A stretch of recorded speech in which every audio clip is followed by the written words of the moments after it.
Amen. So this is the first question and answer session. I think there are 4 for the whole cabinet team. We prefer, or we request, that in the following question and answers, that if you have questions, that you write them down and hand them in to somebody, so that we can have some time to prepare to answer those questions. Because we haven't told you this evening, just feel free to put your hands up and ask a question and tell us who it's directed to, so that they can, the appropriate person can answer your questions.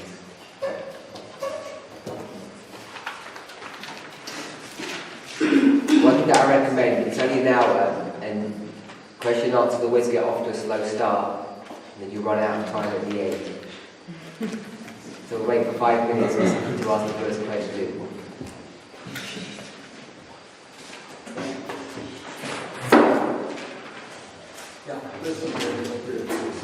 Yeah, speak louder, sorry, the acoustics are terrible in this room. It's directed to yourself. To me? Yeah. Can you clarify the issue on your work? You being a person should exercise their own will. Is that how you put it across? A person should exercise their own will. Yeah. Please. Is that the question you're asking me? Yes. I just want you to clarify that in the sense that, because when we read from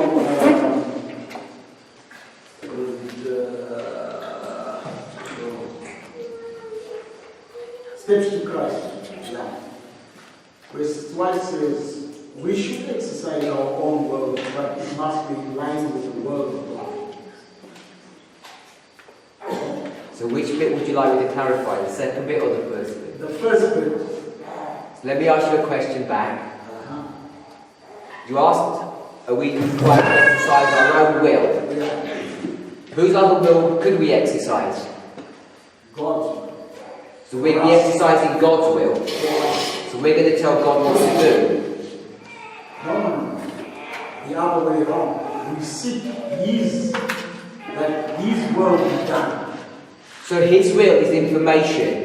His will is not decision making. When we seek to exercise His will, we're seeking to exercise His commandments or His idea of what is right and wrong. But the concept of exercising one's will is a concept that goes beyond Christianity. It goes to the heart of the matter that each and every one of us has a will inbuilt to exercise. We can exercise it in any way we choose to. But the deception that we seem to be under is that we don't even have a will to exercise. And we pass the buck, we pass responsibility onto something else, our emotions, or someone else, our enemy, which more often than not tends to be a family member or brethren. So when we think about the concept of God's will, or God's desire, it's to exercise our will in agreement with whatever He tells us to do.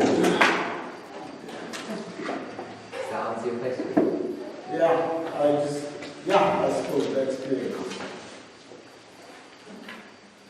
My brother. Yes, Parminder, still on that same point.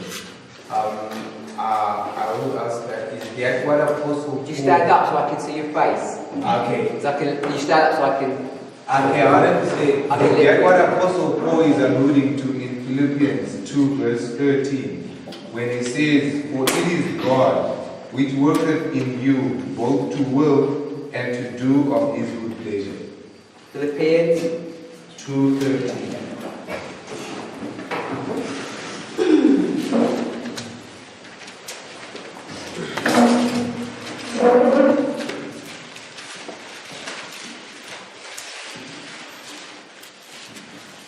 And your question is? My question is that what the apostle is alluding to when you say the will of God is the information that gives you, and then you your will is to do according to God's will. How do you read the verse?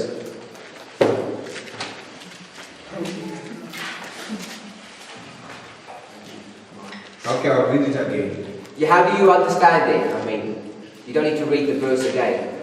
Okay. How do you understand what that verse means? Because you've already researched it out, so you must have some kind of understanding. How do you understand it? That it is God who enables you to do His will. It's God's will that enables you. So how does His will do that? Are you exercising your right? So you've said that God's got a will, and His will is what? His ability to decide, to make a choice. And the fact that He has the ability to decide, what influence does that have upon your ability to decide? Okay, so there are two different things. My ability to decide, okay, is not what the verse is saying. Is that what you're saying? And I'm asking you how you read it. So you read it that God has a will, and the fact that He has a will gives you the ability to choose or to use your will. To use your will. Okay, so I understood that you said that. My question was, what mechanism does that, how does that mechanism work? That God has a will. He says, I'm going to choose to allow the sun to rise, or I'm going to choose to allow you to live another day. How does His choice make you have a choice that's either right or wrong? Because I understand how you read the verse, but I don't understand the mechanics of that.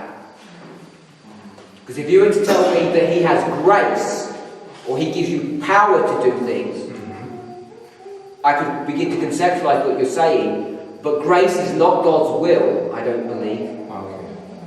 Unless, is that how you see it? Do you see His will as grace? Because I don't think it is. You know, you're asking to have a dialogue. Let's go to verse 12. Okay. Wherefore, my beloved, as ye have always obeyed, not as in my presence only, but now much more in my absence, work out your own salvation with fear and trembling.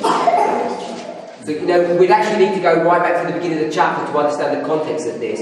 But what Paul is identifying in verse 12 is that these people are doing what? What are they doing? They're obeying who?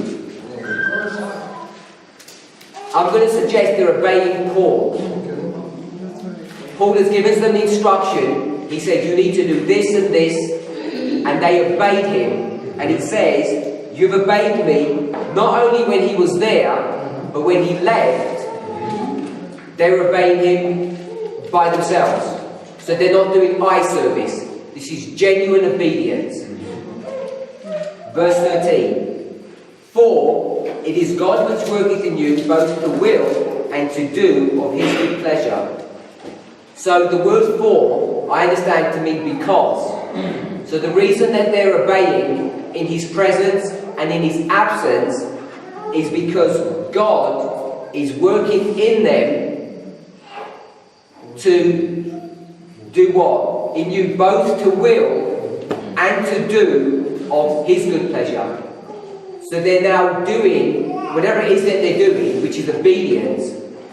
They're doing it in agreement with God's good pleasure, because it says in the verse, and to do of His good pleasure. So God has some idea of what's right and wrong, things that He finds pleasurable. And these servants of God are now doing what God finds pleasurable, whether Paul is there or whether he's not there. Verse 14.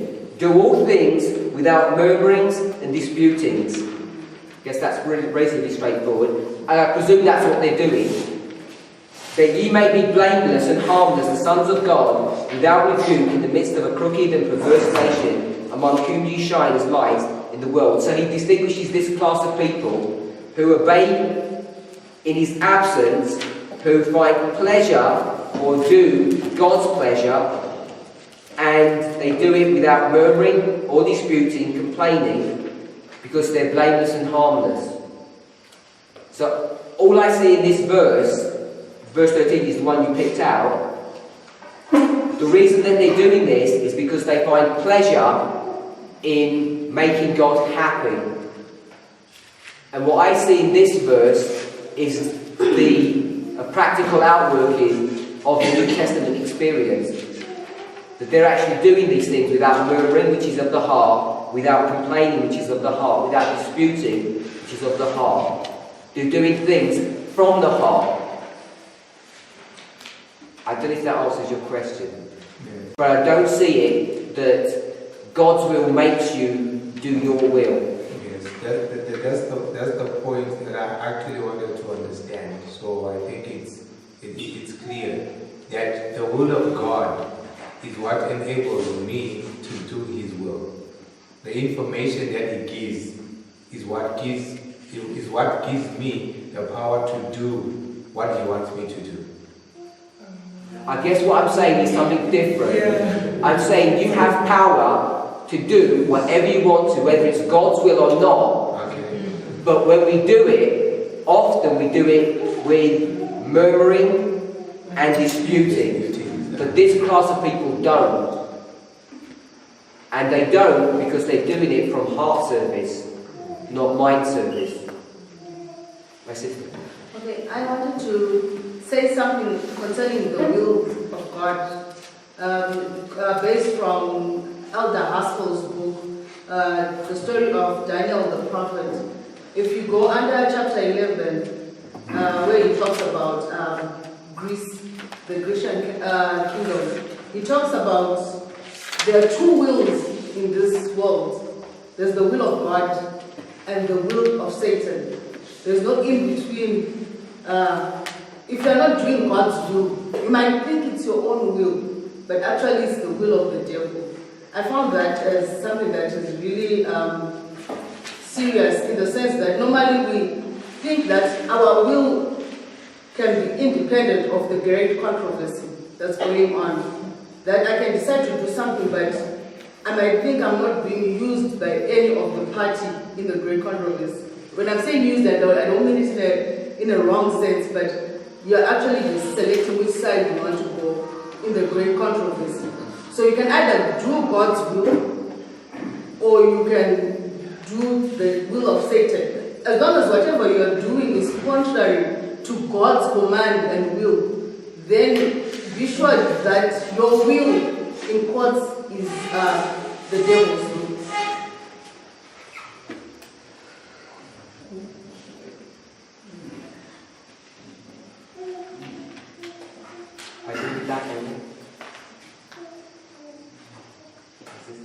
Okay, so basically what we're saying is that there is the will of God, and God gives us, enables us to choose. Right? Is that what our will is? Like, God has His commandments, things that He desires for us to do, that leads us to our salvation and happiness, right? And then, but God does not force us to do those things, right? We are allowed to choose what we are supposed to do. Is that what we're saying? Like that is the will that we have. We have free will to make any choice we want to. Okay. Was that all your question? Yeah. And the reason for that is because the only thing that God has ever wanted from any of His creatures was a relationship with them. A relationship based upon mutual trust and love. And love cannot be forced.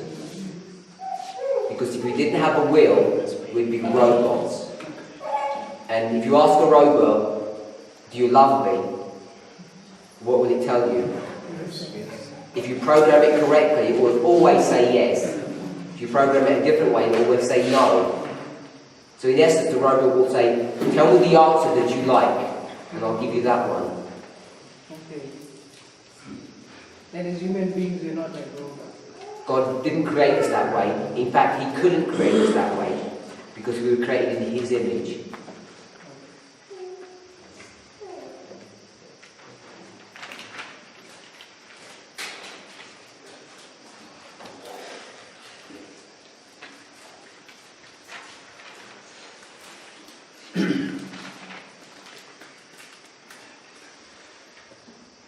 Yeah.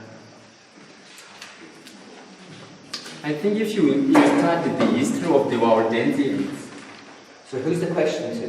I'm just adding to what you are saying. Oh, In keeping with the history of the Waldensians, they used to teach their children to think and act for themselves. Also, they were trained to submit to control, to be obedient. But they were supposed to have an independent mind, and they were trained to endure hardness as faithful soldiers. So, if we don't have a will, then I think it removes the love of God. God wants, because when Paul was asking, he was asking a certain church, I don't know which one, could give, it's Romans, give your body as a willing sacrifice, acceptable to God. This is your reasonable service. If you do it according to give a reasonable service, is to show love from within, not because somebody requested, but to do things willingly. That is will, to write a will. I am writing my will, what I want people to do. It's not in accordance with somebody's request. It's willing. just one last point on the verse. It talks about both to will and to do. I think that's referring to he makes you willing to do what he wants, as opposed to willing to do what you want, and he also makes you desirous to do that, which is why I think he's talking about a New Testament or a New Covenant experience, because you not only will to do it, you do it, which is a desire. Amen.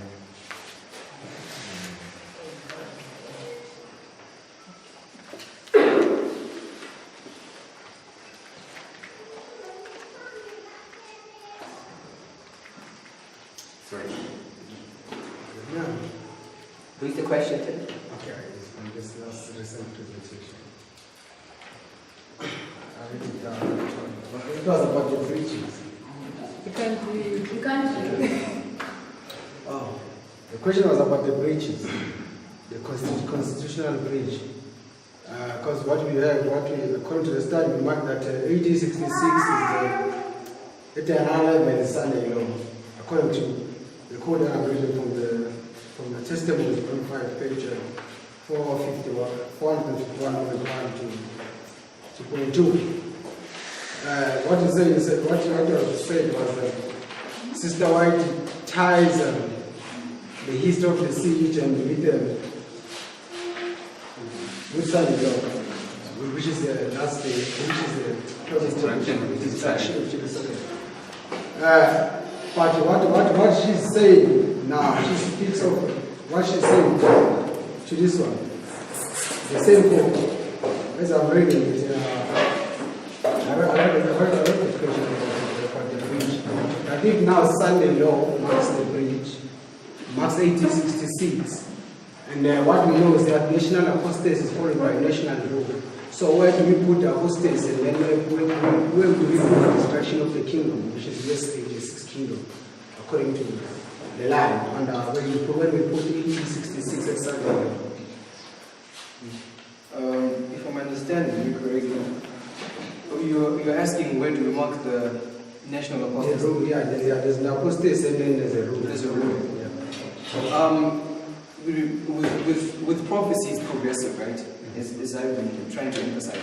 It's all about progression. The fall of the United States was not suddenly happened at the Sunday law. Right? There are some progressive steps that are taken.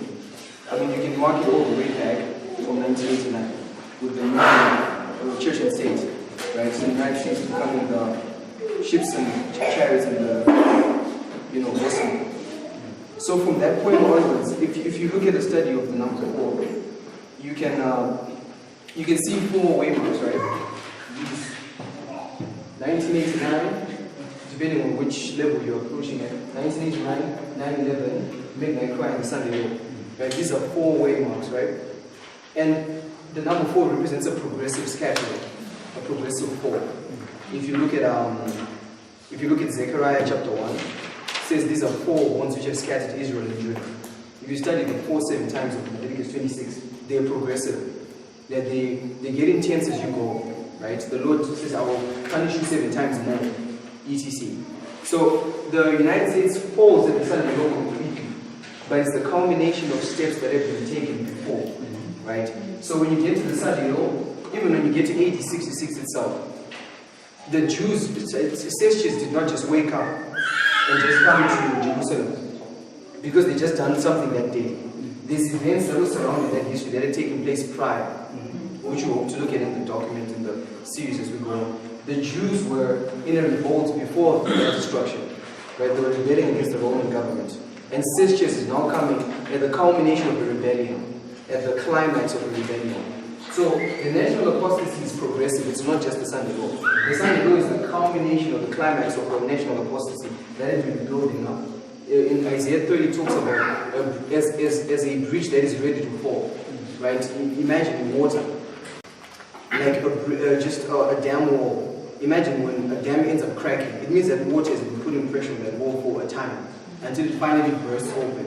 So you can imagine that the papacy enters the United States through an overflowing, right? He overflows the United States. So for this overflowing of the wall, of the dam wall to happen, the water had been putting pressure before. So the Sunday law is the culmination of the breaking of the bridge, which is, the climax of it. So that national apostasy is marked as being perfectly fulfilled at the Sunday law. Then at that point, the United States is ruined. But it's also being ruined progressively as it's apostatizing in its various. We're going to see from what I want to look at. If you look at the 4 trumpets of pagan Rome, right? Those trumpets were progressively ruining pagan Rome. Right? So there's ruin over, but the ruin culminates at the Sunday law. I don't know if that's making sense. Yeah. I have no problem with the way you bring it. What I want to understand is, if say 1866 marks, you put it as Sunday law, so where do you mark the destruction of the nation? The destruction of the nation?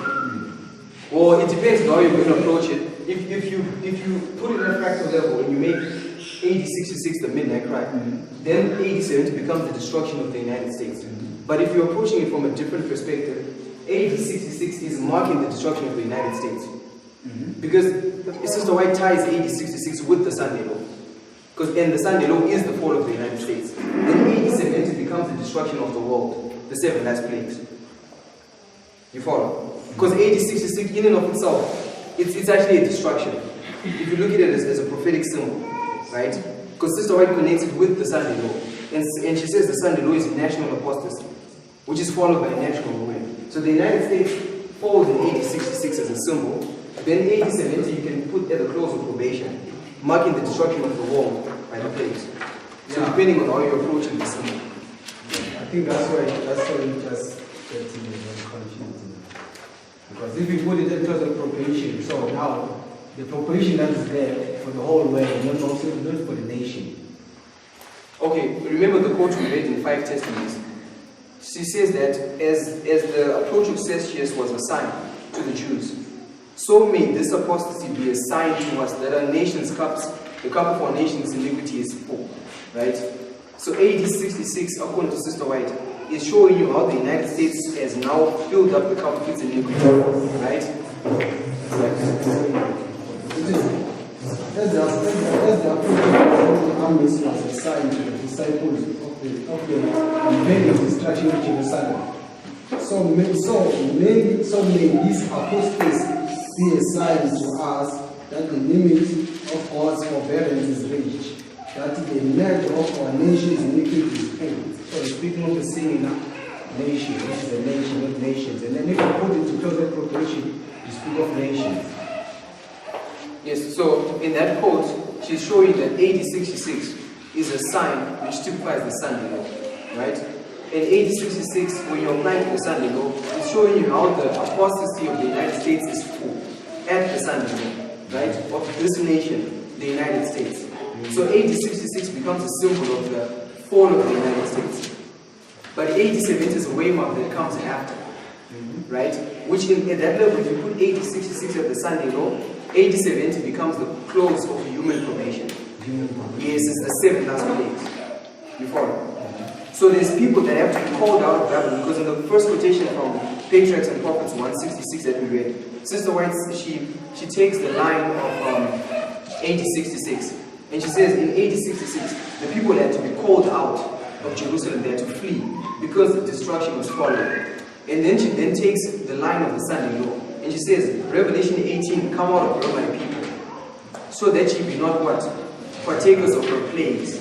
So what that line is emphasizing is that at the Sunday law, when the United States is filled with the cup of its iniquity, it's a sign, right? It's a sign that, the United States is just falling. It's a sign that its apostasy is falling. Yes, from January 11, 41, isn't that so we want verse 41? Edom, Moab, and Ammon escape. This is when they escape. This is what Lot did, right?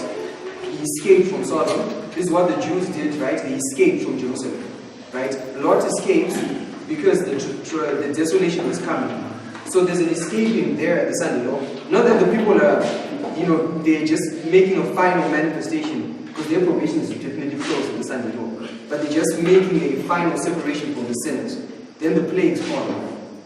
So at that level, but if you then bring it back to fractals, you can teach different truths. But I don't know if anyone else would like to add in a clearer way, please. Yeah, I want to ask if I'm getting what you're saying correctly. You're speaking of AD 66 being a midnight cry. And sorry? The one level. Yes. And do you mean it in the sense of the Constitution of America falling? Yeah, it takes a bit to the midnight cry. That at midnight cry, the America, which is supposed to be the America that rose then in 1798 has fallen. All that is left now is the final destruction. Yes, it's progressive. 1866 to 1870 it wasn't one day, right? It was a space of 1260 days, right? It's progressive. So if you put 1866 at the midnight cry, it's showing you at one level the beginning of a progressive fall, which culminates in the destruction of the Sunday law of the United States. And at that level, Jerusalem will be a symbol for the USA. If you apply it from 1866 being MC and 1870 being the Sunday law, if you look at it at that fractal. So it's emphasizing the Constitution. Yes. Okay. That's how she ties it in 5T451. She says, then when our nation repudiates the principles of its constitution as a Protestant and a Republican government.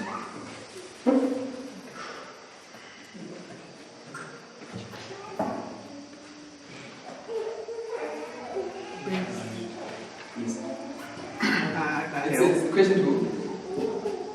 It's directed to. I'm trying to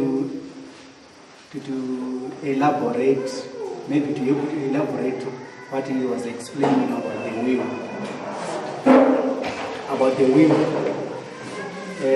I think we may understand it by this. Imagine God giving somebody an instrument like a rod, and he's saying you can use the rod in whatever way you want to use it. Then, because of your love for God, you decide that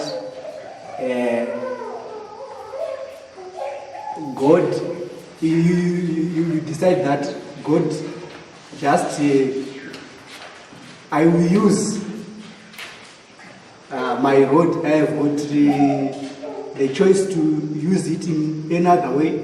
but I'm choosing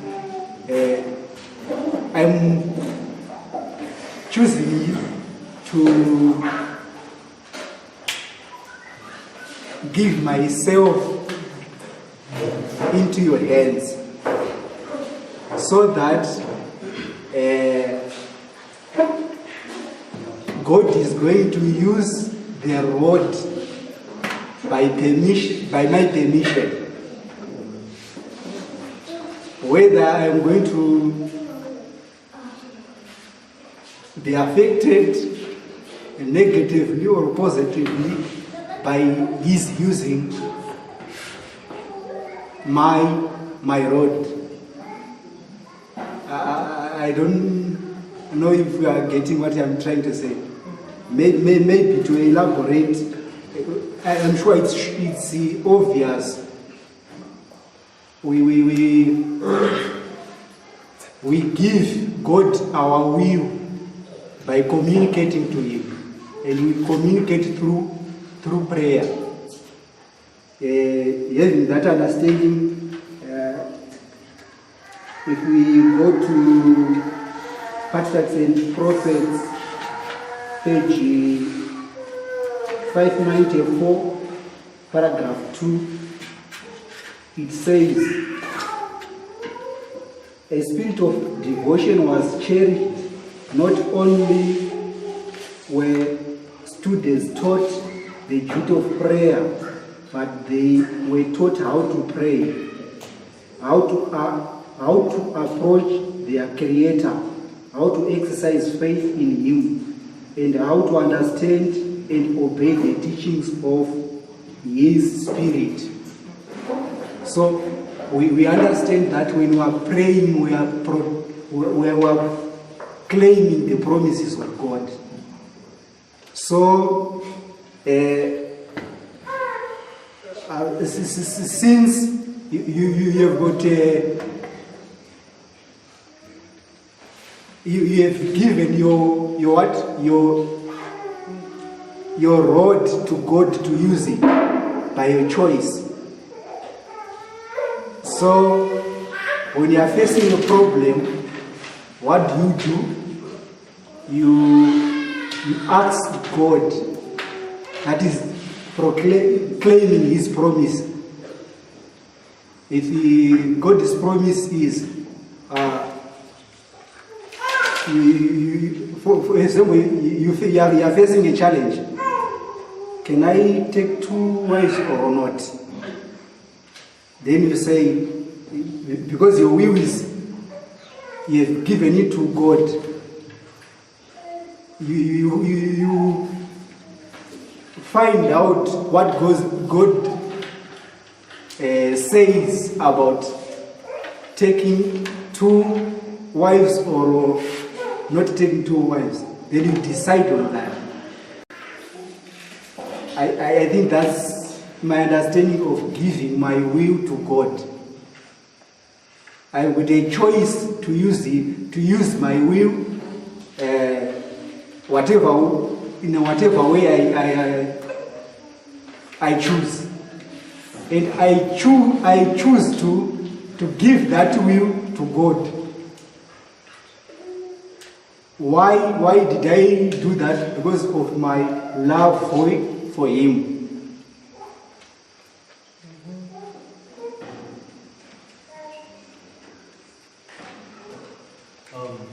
I have a question to you.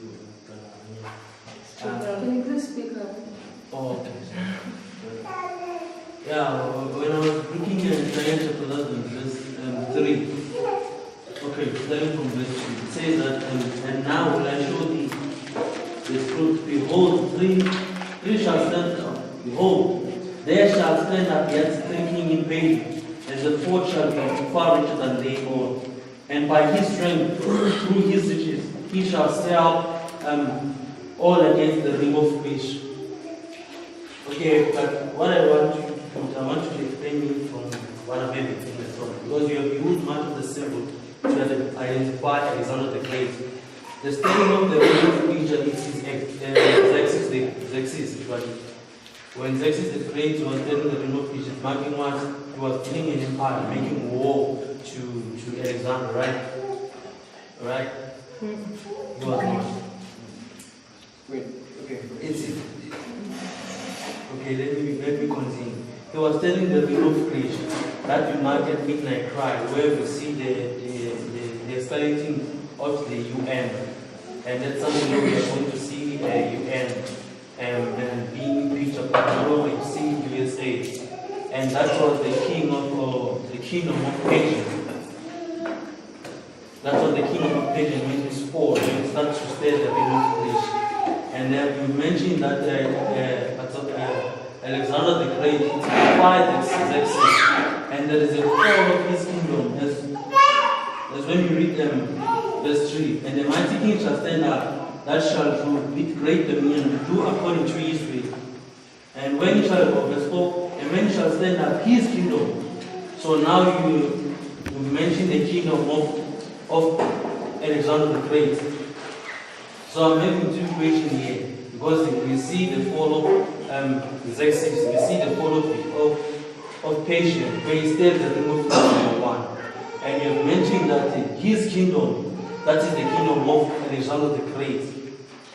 So can you explain to me that which kingdom that Alexander the Great was ruling and which kingdom is falling? Okay. Maybe to answer the question from the back. If you look in verse 2, when it says, and the fourth king shall be far richer than they all, and through his strength, right, which is military might, and riches, which is economic might, he shall stir up all against the realm of Greece. Right? We were identifying yesterday that the word all means what? Everyone, right? And he's gathering everyone against Greece. Like if you look at the historic application of this verse, remember it's always good to have the historic narrative in place first, so that you then know how to apply the symbol. In the historic application, this Greece that's actually mentioned in verse 2 is actually different from the Greece historically in verses 3 and 4. Because if you look in the history, Alexander the Great had a father called Philip of Macedon, right? And Alexander the Great's father is the one who began this work of bringing together the Greek states. Greece used to be just a couple of city-states, right? It wasn't a united kingdom. It was different states there. And Alexander's father, Philip of Macedon, did this work of consolidating these kingdoms together. It was now preparing to launch an attack against Medo-Persia, which Alexander the Great ended up finishing, because his father died without finishing the work. And then so Alexander's father, Philip of Macedon, is the one who forms what you call United Greece, right? Which is the Greece that Alexander the Great began to rule, which is United Greece, which is different from the Greece that Xerxes went to war with. The Greece that Xerxes went to war with were different city-states, right? If you do a study on, if you just Google Greco-Persian wars on Wikipedia, the Greeks were constantly at war with Greeks, the Medes and the Persians were constantly at war with Greek states, right? Ionia, etc., different states, right? In the time of Cyrus, they went to war with the Greek states, they were called the Ionians. In the time of Darius, the race of Texas, we have what you call the Ionian revolt, etc. This Greece was different from the Greece in verse 3. So historically, these Greek orders are different. So even if you apply them now as a prophetic symbol, you have justification for seeing two different Greek orders in the same chapter. So you mean we are according to the historical, we are having two Greeks a little bit. Yes. So where does Alexander coming from? Alexander is verse 3. So verse 3 marking which Greece is falling. Verse 3 is Greece falling was rising, because the mighty king is standing. Yeah. In other words, there are three Greece, if again, receiving my own understanding. There is a Greece which Xerxes faced. There is a Greece of Alexander, and there is a Greece of where the kingdom of Alexander is plugged up. Okay, yeah, I get you. But also one of the things is this. I think you're taking the symbol of Greece, right? Based on, you're taking the historic narrative and you're bringing it into the prophetic. If you're looking at that verse from the prophetic context, his kingdom is not Greece, right? At the prophetic level, his kingdom is the United States. Though what that verse is showing you is this. When it says, and the mighty king shall stand, right? you need to know the context of the verse, and you need to build from the other lines. And a mighty king shall stand. Like, remember what Elder Kabas was mentioning to say, it's showing you a transition from the 45th president not being not only a leader of the United States, right, but is now transitioning to becoming a leader of the UN. That's why it's Alexander the Great as a symbol, because Alexander the Great was a leader of which nation? Greece. Yes, I know historically Alexander's kingdom was Greece.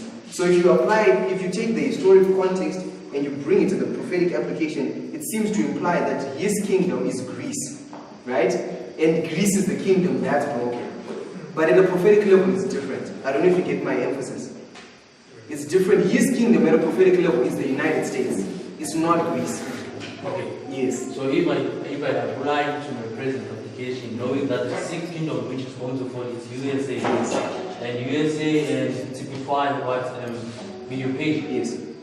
Because Alexander the Great was a Medo-Persian king in history. So if you apply that, if you yes, remember I was saying that you have 10.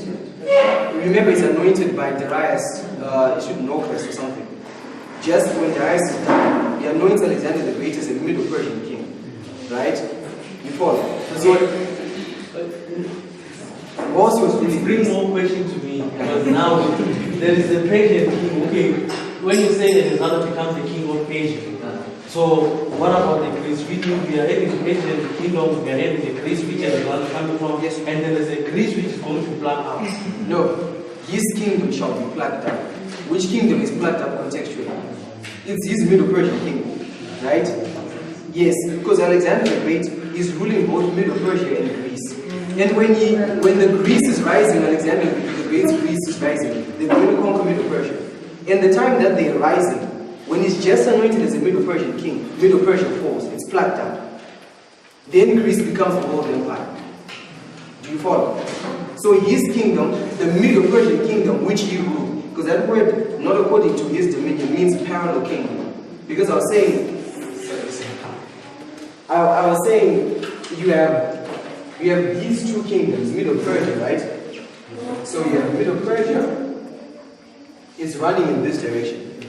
And Alexander the Great comes in after 9 Persian kings after Xerxes. And he's anointed as a Medo-Persian king.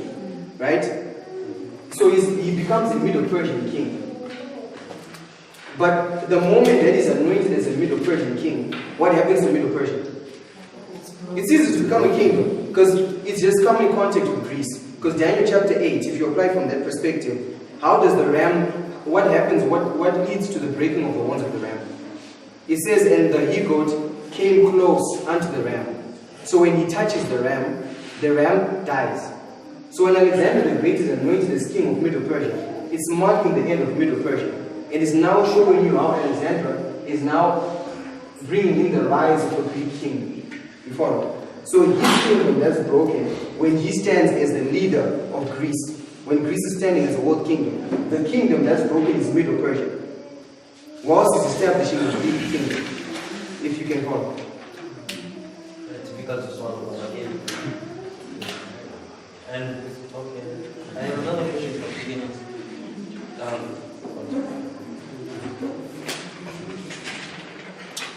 You have a question? Back.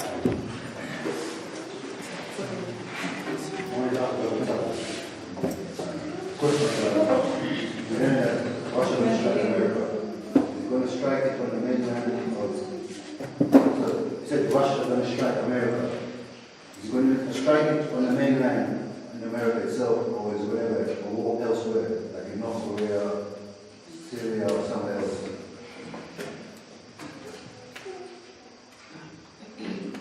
And my understanding is that Russia will strike first, like America will strike first. So obviously, if America goes to North Korea first, that's not Russia striking first.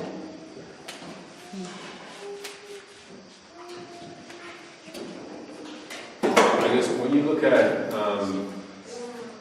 I guess the one line of thought that sort of speaks to this is the rise of Islam as a triple application. When you look at the rise of Islam under the First World, what you see is a conflict between East and West. And that conflict was between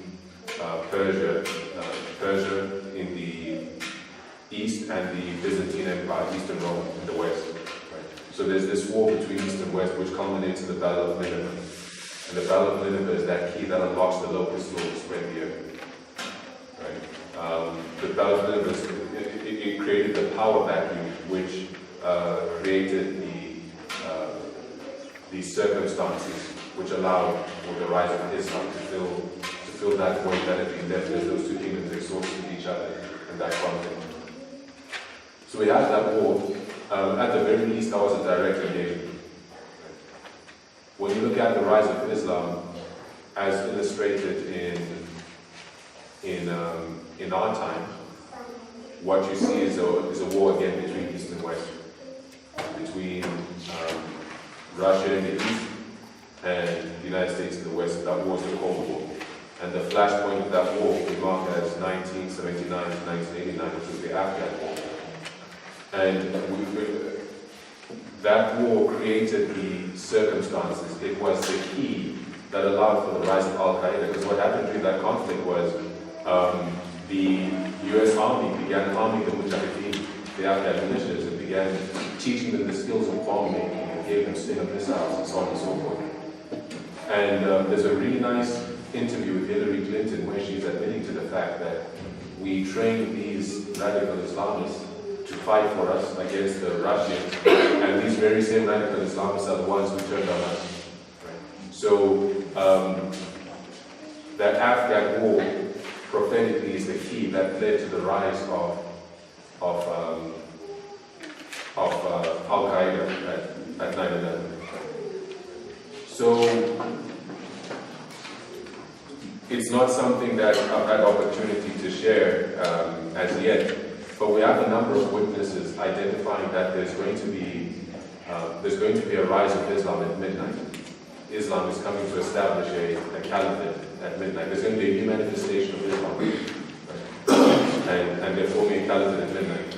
And in a triple application, if you look at the first conflict which led to the rise of Islam, that was a direct engagement. If you look at the second conflict that led to a rise of Islam, that was a proxy war. So now, what we're seeing now, at least since 2014, right, is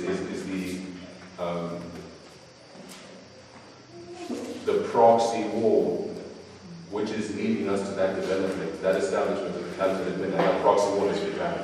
But based on the triple application, there is logic there, as I see it, to argue that although this proxy war it's been a proxy war, it could end in a direct engagement. Or if the triple application is correct as we're seeing it, it will end in a direct engagement. Now, regarding whether or not that will come to American soil versus America being defeated elsewhere in a direct engagement off American soil, off the top of my head, I don't know if I can answer that. When we look at the Battle of Rafia, I think the answer this would be where the answer would lie. On whose territory was it fought? On whose territory was the Battle of Rafia fought? So, I mean, one would have to look into that, but I would think that would shed light on argument, might be able to shed light on, might be able to draw arguments as to how that is going to take place. What's the consequence of the Civil War for the World War III? Because we talked about American Revolution. So I'm going first. Would have the Civil War in America or the World War III, the Russia War? Okay. As I understand it, and what I'm going to try to demonstrate by God's grace, is that this civil war that takes place in the United States is marked as the midnight cry. And at least as I understand it, World War III is this conflict, Rafia and if World War III begins at midnight with Rafia, then one would contend that World War III begins first as the Civil War is marked at the midnight cry, because the image of the beast is formed within the context of the Civil War.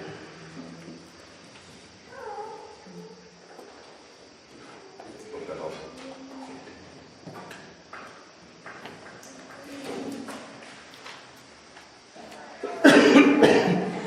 just want to understand. You were saying that Matthew 24:15 is 80:66, right? What does it say?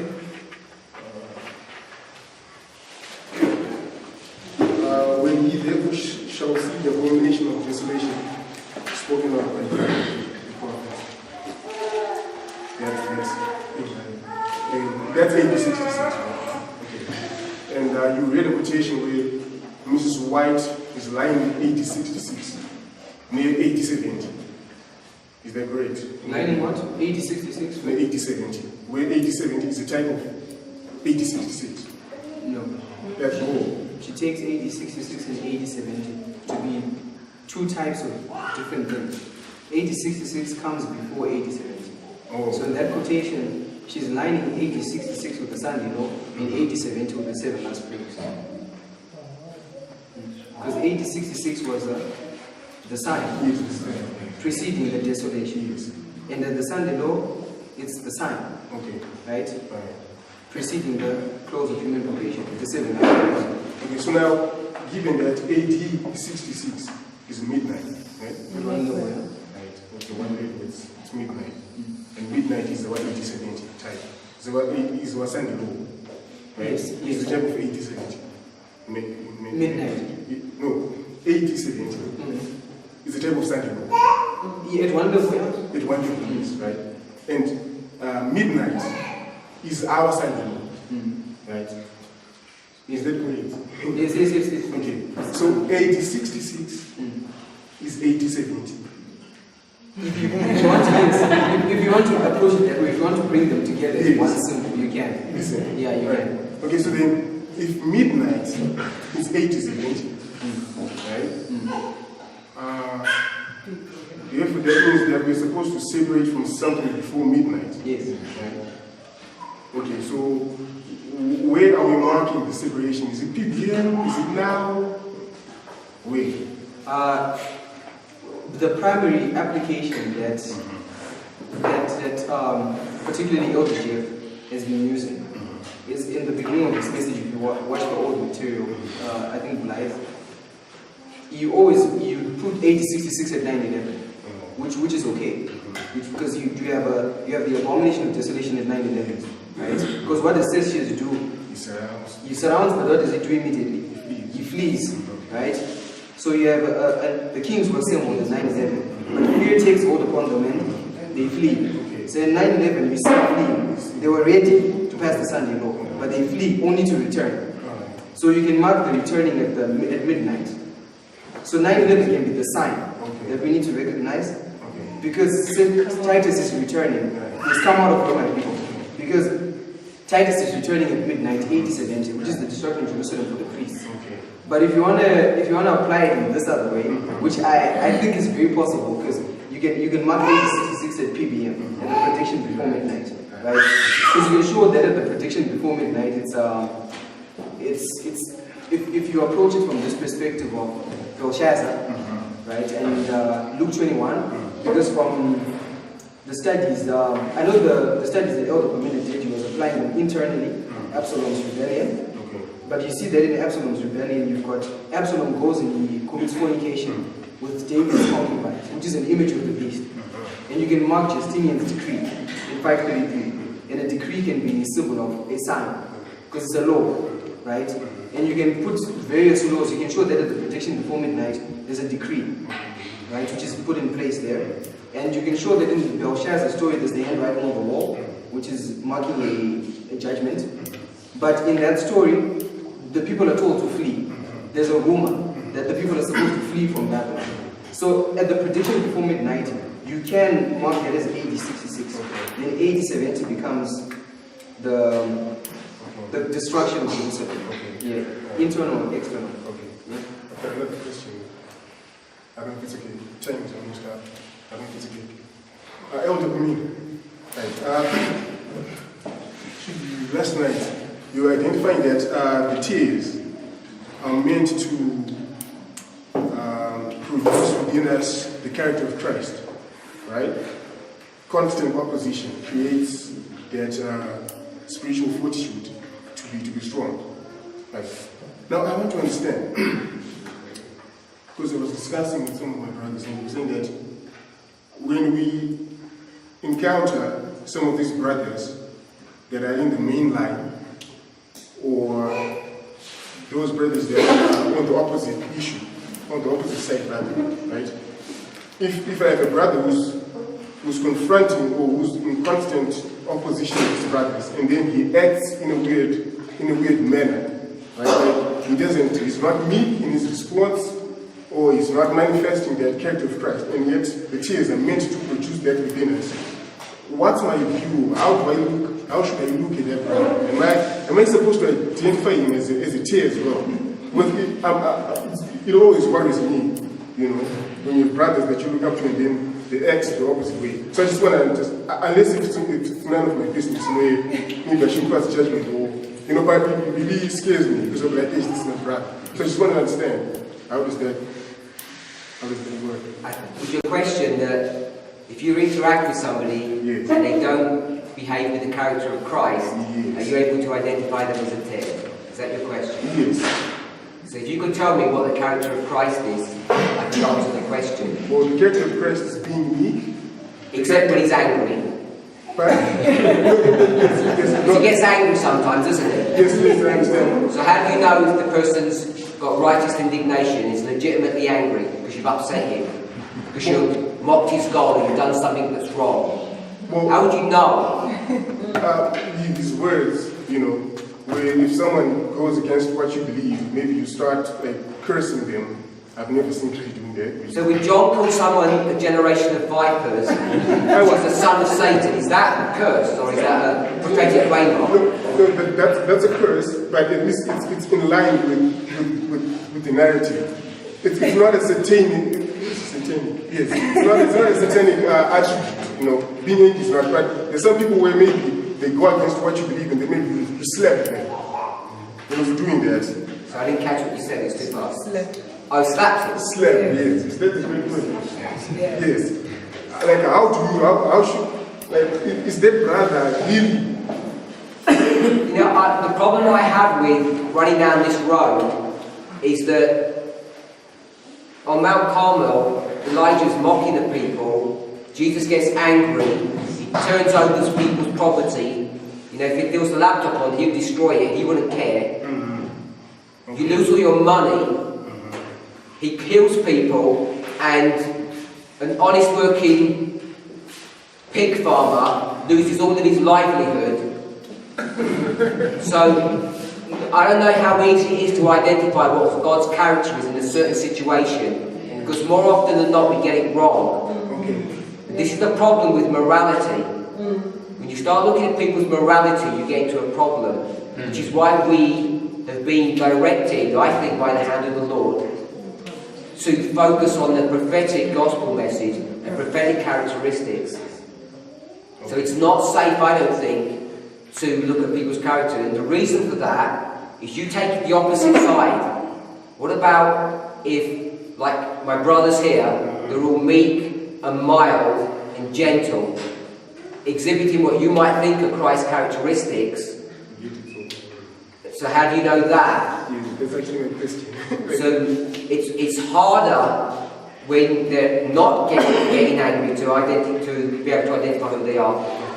The only way you can do it is through the prophetic gospel, through the prophetic message. There's no other way to really do it. Okay. And it's a distraction and a deception that Satan's introduced into our movement to start looking at people's characters to be able to identify what side of the argument they are or they are not on. I'll just add one more point. In many of my presentations, it may appear that I'm speaking at a moral level when I'm presenting something, but I use the moral level as a parable to actually explain the prophetic reality or the prophetic event, because people don't seem to get the point when we speak about prophecy being able to change someone. So it's convenient to use moral frameworks to be able to reach people and explain to them so they can understand what's going on. But if we think that we're talking about morality people's behaviour, their conduct, I think we're going to get into a big problem. So, if I would speak about pork eating or something, as using it as a measuring stick for identifying wheat and tear, you've got a big problem, because half of the world don't eat pork. So it cannot be a legitimate test. Most of the world is nice. They give to charity. They pay a second tithe. These aren't legitimate tests to identify who is who. The classic one that we have is the prophetic test of the Sabbath. And we're just following on with that principle from 9/11, in fact from 1989 onward. I'm afraid time's up. Was that the last question?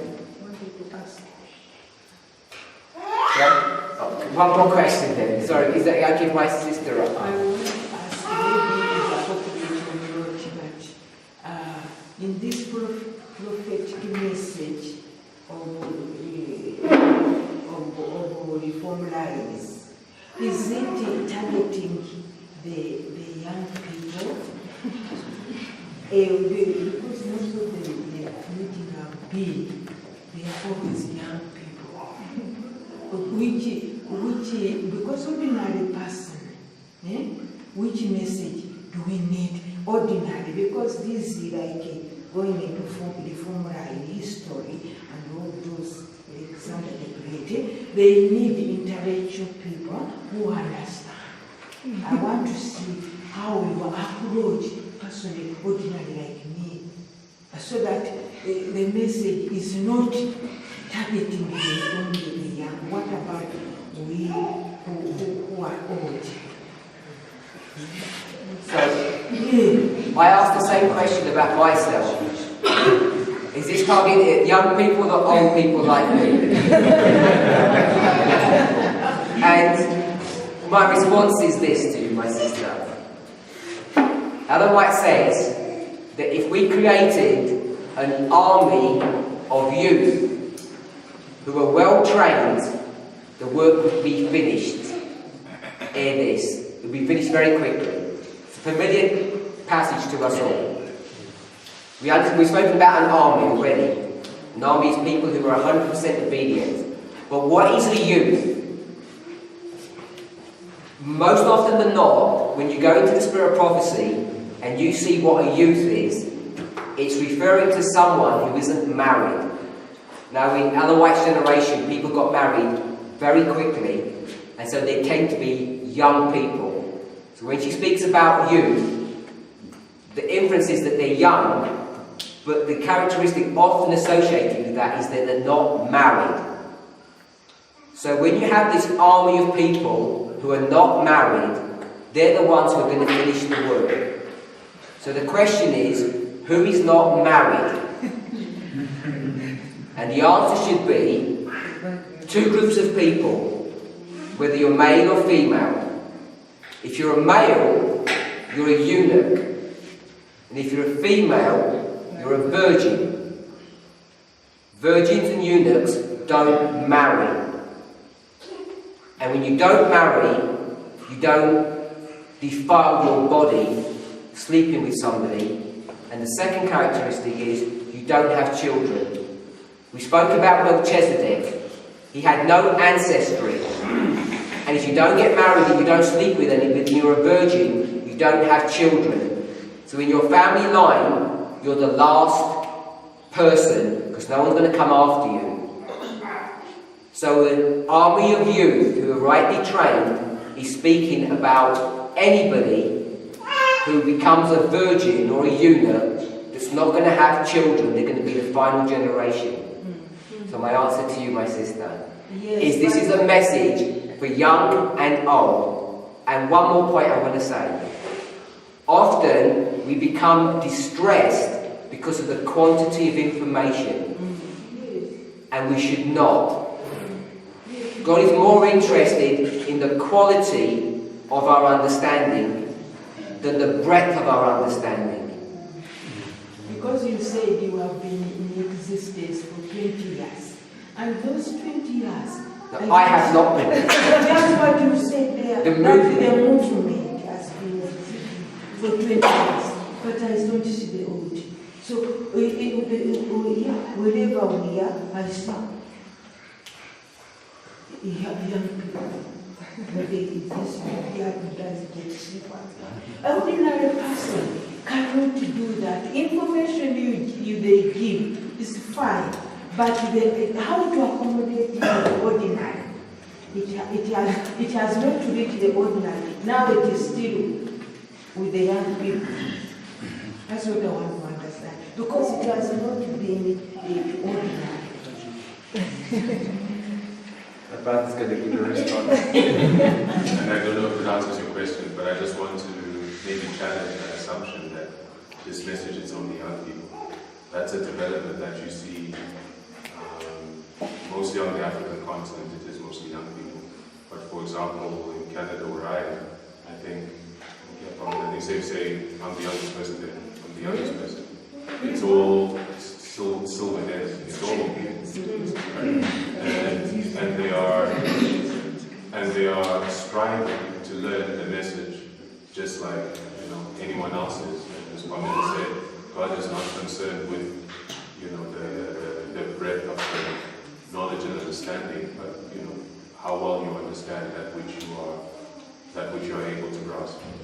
So I think the thing is really not to look around intimidated by what you're seeing around, but rather focusing on your own understanding, how much you can absorb and understand well, and trust that God will bless you in that effort.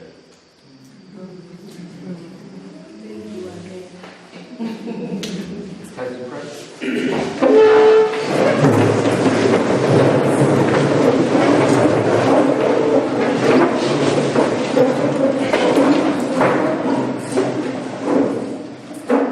Let's pray. Our Father in heaven, we thank you for the question and answer session that we just did. We thank you for this conversation, that we can come and draw closer to you, seeking for pardon and for grace, to be blessed in this time at the end of the world. As this work is going on, we pray that may you bless it. We pray that may you help us all, as parents, as children, to understand your word. As the work of redemption goes on, may you help us all to benefit it. And may we be able to have the righteousness and not the righteousness of our own, but may we be able to be blessed by the work of atonement that you are doing for us. As we shall go to rest this night, may you watch over our souls, and may you bless everyone. May we not miss the blessing that is associated with this work and the messages that are coming to us. May we be blessed and may we be revived. May you bless all who are leading this work, who are doing organization. We have many things to ask to you, but just that may you be with us in Jesus' name. Amen.